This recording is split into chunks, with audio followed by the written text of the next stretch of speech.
ملکہ زبیدہ جو ہے یہ ہارون الرشید کی بیوی ہے، لیکن اتنی صالحہ تھی کہ جب ہارون الرشید نے چاہا کہ میں اس سے نکاح کروں تو اس نے کہا کہ میں اپنی مرضی کا حق مہر لوں گی۔ تو اس نے کہا کہ ٹھیک ہے، بادشاہوں کے لیے کیا مشکل ہوتا ہے حق مہر ادا کرنا۔ تو اس نے کہا کیا حق مہر لوگی؟ کہا بغداد سے نہر نکالو اور عرفات تک پہنچاؤ، یہ میرا حق مہر ہوگا۔ اور یہ بڑا مشکل کام تھا، اور اس کے لیے اس زمانے میں جو ہے وہ کتنے پیسے خرچ آئے، اور وہ نہر نکالی گئی۔ اور جب وہ نہر جاری ہو گئی تو جو خادم تھے انہوں نے آ کے حساب پیش کیا ملکہ کو کہ یہ اس کا حساب ہے، اتنے پیسے خرچ آئے ہیں۔ تو نہر کے کنارے جب وہ دورہ کرنے گئی، دیکھنے گئی، تو انہوں نے حساب پیش کیا تو اس نے کاغذ پھاڑ کر کے نہر کے اندر ہی پھینک کر کے کہا ترکنا الحساب الی یوم الحساب، ہم اس کا حساب یوم حساب پہ چھوڑتے ہیں۔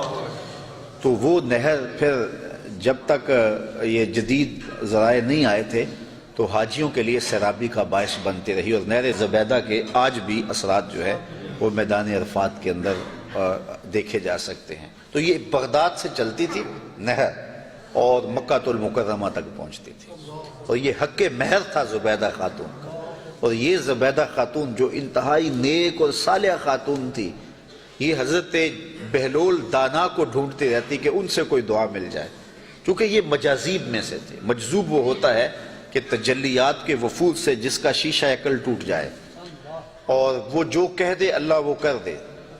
فرمایا صحیح حدیث میں ہے رب اشعث اخبر مدفوع بالابواب لو اقسم علی اللہ لابر، بہت سارے لوگ ان کے کپڑے پھٹے ہوئے، حالات پرا گندہ، بال بکھرے ہوئے، لیکن فرمایا انہیں کہیں چھیڑنا بیٹھنا، اللہ کے نام پہ وہ قسم ڈال دیں تو اللہ فوری پوری کر دیتا ہے۔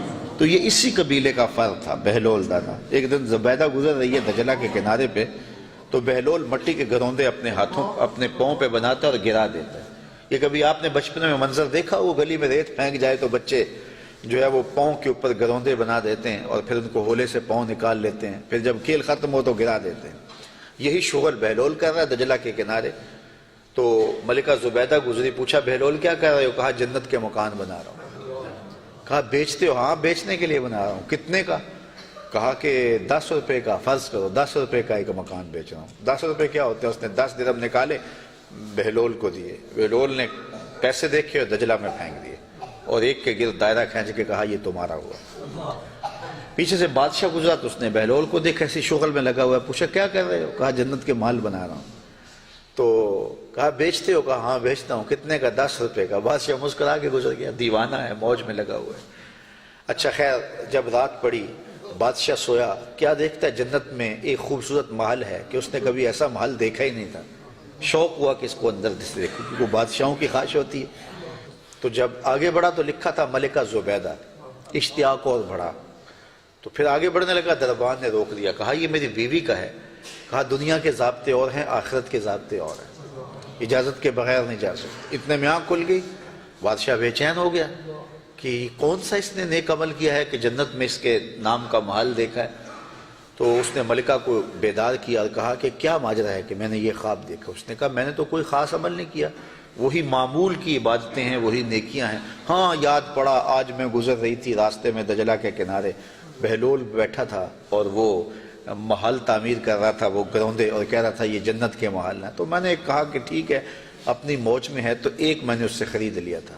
بادشاہ سر پکڑ کے بیٹھ گیا، وہ تو مجھے بھی کہتا تھا، اور میں دیوانے کی بھیڑ سمجھا اور آگے گزر گیا۔ اگلے دن بادشاہ قصدن گزرا، ہارون الرشید قصدن گزرا، اور دل میں تھا کہ آج بہلول اسی شغل میں دوبارہ مل جائے تو کیا اچھا ہو۔ اگلے دن دیکھا تو بہلول وہاں بیٹھا ہوا ہے اور وہی کام کر رہا ہے۔ بادشاہ خوش ہوا، کہا بہلول کیا کر رہے ہو؟ اب دل دھڑک رہا تھا کہ جواب کل جیسا ملے۔ کہا جنت کے محل بنا رہا ہوں۔ بادشاہ کے دل کو تسلی ہوئی، کہا بیچتے ہو؟ کہا ہاں بیچنے کے لیے بنا رہا ہوں۔ کہا کتنے کا؟ کہا آدھی حکومت لگے گی۔ کہا کل تو 10 روپے کا کہتے ہو۔ کہا ہاں کوئی اور آئے تو اس کے لیے 10 روپے کا۔ کہا تو میرے لیے اتنا مہنگا کیوں؟ کہا تم دیکھ کے جو آئے ہو۔ تو بات یہ ہے کہ یہ سعدی نے کہا تھا، سعدیہ نزدیک رائے عاشقاں خلق مجنو نندو مجنو آ کے لست۔